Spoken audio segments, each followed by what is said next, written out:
BBA 104 Indian Ethos and Business Ethics, Unit 8 Indian Ethical Theories.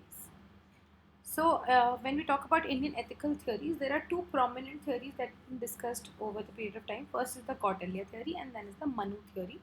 We'll start off with discussing the Kautilya theory, which is also known as Arthashastra. Kautilya was an ancient philosopher and political theorist in the court of Chandragupta Maurya. He is well known for his framework Arthashastra. Kautilya's views on ethics and corruption in administration are as follows. Ethics. Kautilya had emphasized on the concept of dharma, signifying one's duty and righteousness in personal and social conduct. Second, he described the following duties as being ethical and as the components of his concepts of dharma: non-violence, truth, compassion, and tolerance, freedom from malice, and cleanliness. Second, corruption. Kautilya believed that human beings were deviant by nature and that the desire to make private gains at public expense was but natural for the administrators. He highlighted that the process of generation and collection of revenue made it irresistible for administrators to engage in corruption. Through his views, Kautilya had highlighted the importance of duties in the life of a human being and charted out a righteous way of living. At the same time, he focused his attention towards curing one of the severest maladies affecting administrations and governance, that is corruption, and had prescribed the system of supervision and financial accountability. He has proposed the Sapt-Anga theory, which has 7 angas, that is Swami, Atma, Janpat, Durga, Kosh, Dand, and Mitra. Prakritis, which were highlighted as organs. Eyes, head was the king, eyes as ministers, mouth as treasury, heart as army, ears as allies, arms as forts, and feet as population and land. Let's discuss them in detail. The Swamin refers to the king, regarded as the indispensable, integral, and inseparable part of the state in the ancient India. King in all cases belonged to the noble and royal family who possessed qualities of both head and heart. Atma or minister refers to all the officials involved in the functioning of the government. It is their responsibility to ensure that the government runs smoothly. Janpad implies the land and the people, and according to Kautilya, must be fertile. The term Durg in the ancient India means fort, which is considered an extremely important element. Usually, forts were constructed on the borders of the territory. Kautilya, in fact, divided these forts into water, hill, desert, and forest forts. The fifth element is Kosh or the treasury. Kautilya opined that a king must amass wealth to promote the welfare of the people and also maintain his army. Dand referred to the armed forces to protect the state from aggression and maintain law and order within the state. Kautilya suggested that it is the responsibility of the king to see that his army is content with its role in the state. Finally, Mitra refers to the friend or allies. A king must have certain dependable friends who help him in all calamities. A king's immediate neighbor becomes an enemy, and an enemy's enemy becomes a friend of the king. The Sapt-Anga theory was, in fact, famous all through the ancient period. The state was regarded as physical organisms and its elements as the parts of the body. It was stated that the king was considered the head, the ministers as the eyes, the treasuries as the face, army as the mind, fort as the hands, and the country as a whole as the legs of the human body. Now let's discuss the Manu theory of ethics. According to Manu, the content of dharma, the moral code, is not fixed once for all, but must be learned in each generation from what is observed or allowed by learned men who are good and ever free from hatred and inordinate affection.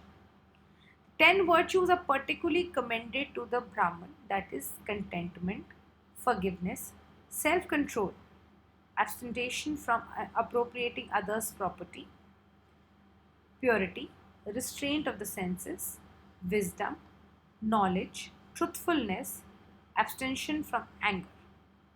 A foolish and greedy Brahman is condemned in no uncertain terms, and gifts to him deprecated as likely to hurt even the giver. Flesh eating and drinking liquor are considered as natural, but abstention from them is praised as very meritorious. And evidently, this marks a transitional stage in the practice, particularly of the Brahmins. Wealth, kingship, age, achievement, and learning are entitled to social respect in an increasing order. Wealth, it will be noticed, gets the lowest place and learning the highest. Personal freedom is highly prized as the source of real happiness, and one is advised to undertake work that he can put through on his own and find satisfaction in doing so. The rule of good conduct on all occasions was more binding on the higher classes than on the common folk, and deviations from the right called for higher pains and penalties in their case, as their responsibilities was in proportion to their status and knowledge. Confession and repentance are held to be of value in restoring one's peace of mind and keeping one from repetition of the same errors. So these were the two ethical theories that were given out by Kautilya and Manu. Kautilya's theory, the Anga theory, basically talks about how each wing of the kingdom or in a king's land has some purpose, and which purpose should be fulfilled to their potential, otherwise the kingdom might fall. Whereas in the Manu theory, the onus of every activity has been put on the shoulders of the Brahmin or the person who has been chosen to do so, and is supposed to have certain qualities or virtues, and if they lack some of them, they were not considered good enough for their job, and were taught and had practiced those things in their life to ensure that they fulfill their purpose. Now let's discuss management lessons from Bhagavad Gita. While the teachings of the Gita are vast and applicable to many different situations, there are few key lessons that business leaders can learn from it, which are mentioned below. Let's discuss them one by one. Firstly, be clear about your goals and stay focused on them. Don't be attracted to the results. Be prepared to make sacrifices for the greater good. Be fearless in the face of obstacles. Surrender to the divine and let go of your ego. Identity, recognize, and accept equality in life. Anger is a weakness. Change is inevitable. Control your desires. Meditation is key. You came with nothing and you will leave with nothing. Man is what he or she believes in. Both success and failure are a part of our journey. Three disciplines required for effective leadership: keep calm, be generous, be approachable, and ruthless prioritization. We have discussed these learnings in some format or the other. These were the things preached in our gunas. These were the things suggested to us as our dharma. These were the things that were explained in the doctrine of karma, the doctrine of sanskar. All of these things have been a part of our Indian ethos with different names and characters. But the core value system that we preach are similar to each other. Understanding business ethics in Bhagavad Gita. Now let's talk about applying business ethics from Gita to a business organization. Firstly, develop a code of ethics. Develop a code of ethics for your business that outlines the principles of ethical behavior that you expect all employees to follow. Lead by example. As a business leader, it is your responsibility to lead by example and demonstrate ethical behavior in all aspects of your business. Make ethical decisions. When making business decisions, consider the impact of a decision on all stakeholders and make decisions that are fair and just. Foster a culture of ethics. Foster a culture of ethics in your business by promoting ethical behavior and rewarding employees who demonstrate ethical behavior. Train your employees. Provide training to your employees on the principles of ethical behavior and the code of ethics for your business. Monitor and enforce ethical behaviors.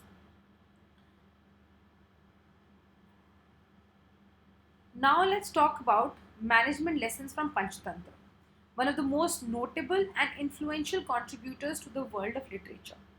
Panchtantra is a collection of the interwoven fables that have a wealth of wisdom hidden in its stories and has a lot to offer students pursuing management.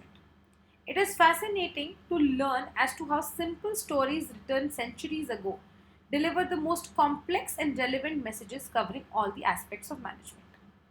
The Panchtantra has five sections. First one, Mitra Bhed, the separation of friends. Mitra Labh or Mitra Samprapti, gaining friends. War and peace, loss of gains. And Aparik Sita Karmagam, irresponsible behavior or rash behavior. Just give me a second for me to refer to a story from the Panchtantra explaining one of the sections to you.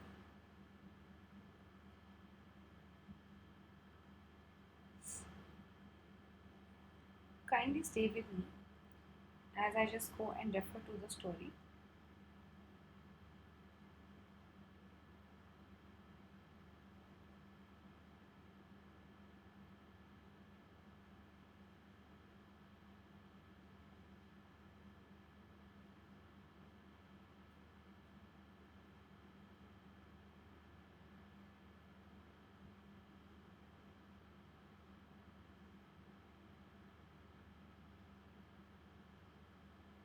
Okay, thank you for the patience.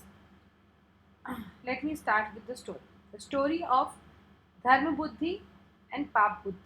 Two friends earn some money in a certain village and hide the money under a tree before returning home. One of the friends, Papa Buddhi, digs up the money alone and blames the other friend of stealing it. When the matter is escalated to the elders of the village, Dharma Buddhi faces the allegation of being the thief through dubious evidence. It is then that Dharma Buddhi swings to action to prove his innocence during this crisis. An analysis of this story reveals that when the innocent one among the friends is faced with evidence to prove him guilty, he understands the crisis caused and the importance of immediate damage control before he is prosecuted. The principles of crisis management gets highlighted here. The story presented hereby illustrates the circumstances where crisis management becomes important. Often as the incident is still unfolding, it is required to mitigate the effects of the incident. This art of decision making is referred in modern management as crisis management or incident management. This often requires to make quick decisions about the future while the incident has already enforced a certain stress. And since the incident is premature, key pieces of information may still be missing. Panchatantra notes that such situations should be handled under properly managed emotions, and the key to such decisions is to foresee and plan as much as practically possible prior to the incident occurs. However, unforeseen incidents may simply happen. Here, when we discuss actions related to managing a crisis, that stands testimony to the priceless, ageless wisdom contained in the 5,000-year-old Panchatantra.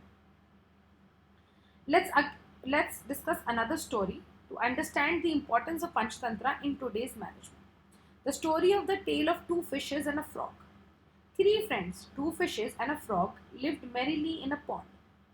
One day they overheard few fishermen as they planned to cast their nets in the pond. Next morning, the fishes were confident of their skills to dodge the nets, and even though the frog tried hard to explain the risk, they would not leave. As the fishermen cast their nets in the pond, all the fishes got caught, including the frog's friends. The frog, however, escaped because he left for a well with his family. An analysis of the story reveals the following. The frog was early to detect the risk and planned his counteraction, which the fishes failed to do. He realized the intensity of the risk and undertook a long term alternative. The frog prioritized his actions. He left with his family in the night without wasting his time debating with the fishes or trying to save the fishes. The fishes were dear friends of the frog. To seek their welfare remained the frog's list of priority, but was not on a higher priority than saving his own life and of his family. The frog did not end his actions when the higher priorities, saving himself and his family, were served and returned to check on the fishes, which was a follow up on his lesser priority actions. A risk mitigation plan based on major risk options. Formulate a business process that includes risk. What do we learn for business management out of the story could be the following. Firstly, formulate a business process that include risk control and containment measures. Include periodical reassessing of risk as a part of the business operations. Transfer risk to third parties, insurance companies, for example, and avoid areas of risk by shutting down areas that exposes the business to high risk. There could be multiple stories from Panchtantra, which gives us the direct indication of their importance and use in today's business era, and the discussion can go on and on. You have more such stories and their direct relationship with business management in the notes shared with you, and you can refer to those. So that's for from this unit. Thank you very much.